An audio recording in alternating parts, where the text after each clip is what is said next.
Hello everybody and welcome back to the channel, and with that being said, let's get right into it. With the Game Awards being done, we got a bunch of trailers for a bunch of world premieres and some DLC. To my great surprise, not only was Final Fantasy 16 DLC coming out in spring 2024, but they also decided to drop the first DLC, Echoes of the Fallen, on the very same night as the awards. I'm just some guy on the internet, and here are my thoughts on Final Fantasy 16, Echoes of the Fallen. Spoilers, this video contains spoilers. If you don't want to be spoiled, you have been warned.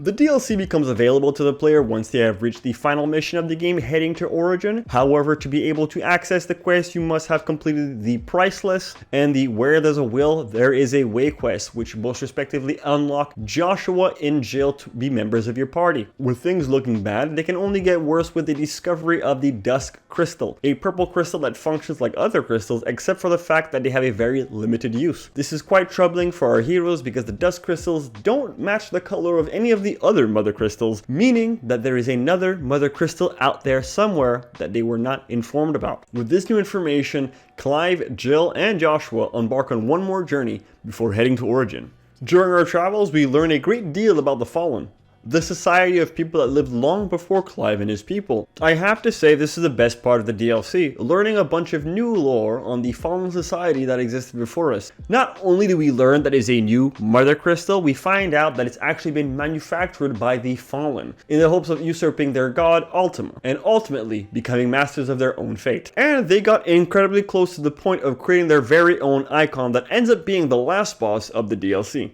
Gameplay. Unfortunately, there are no new skills to be unlocked, but there is a decent amount of accessories you can find during your run. I have to say that although they are few and far between, they are game changing and definitely worth finding. One of the accessories you find allows you to enemy hop up to 6 times in the air, allowing for much more aerial combat and maneuverability. In addition to these new items, there are some new variation of old enemies. However, their moveset are so different than the regular counterparts that they feel completely new, and even managed to give me a run for my money on more than one occasion, sometimes even requiring multiple tries. You finish the quest with a big boss fight that's going to take everything you have because this guy is no pushover. I found the base game lacking in big fights where you play as Clive, but this time around you fight an icon level enemy and you stay in your human form, which really added to the tension and excitement of the game. Final thoughts. The DLC really wasn't what I was expecting. The quest takes about 2 hours and a half to complete, which would be a problem for me until you look at the price tag. For a mere $15, you get a great addition to Final Fantasy 16. The story added some lore that I didn't even know that I wanted, but now that I have a taste, I can't get enough. The accessories are powerful and different from one another enough to change gameplay entirely,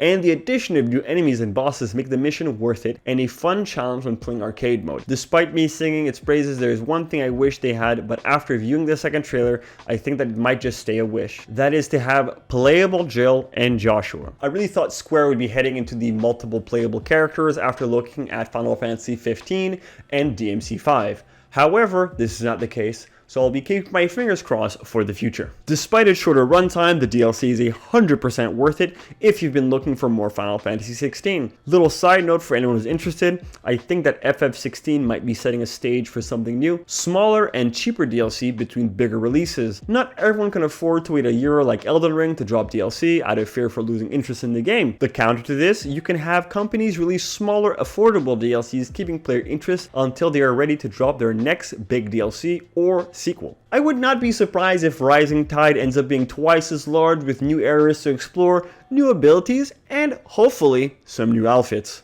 I hope this video helped you make a decision. If it didn't, remember at the end of the day, I'm just some guy on the internet, and I'll see you guys next time. Ciao. Alright, thank you for making it to the end of the video. It's always appreciated. Like, share, subscribe, all that good stuff. Yeah, thanks for watching, and I'll see you next time. Ciao.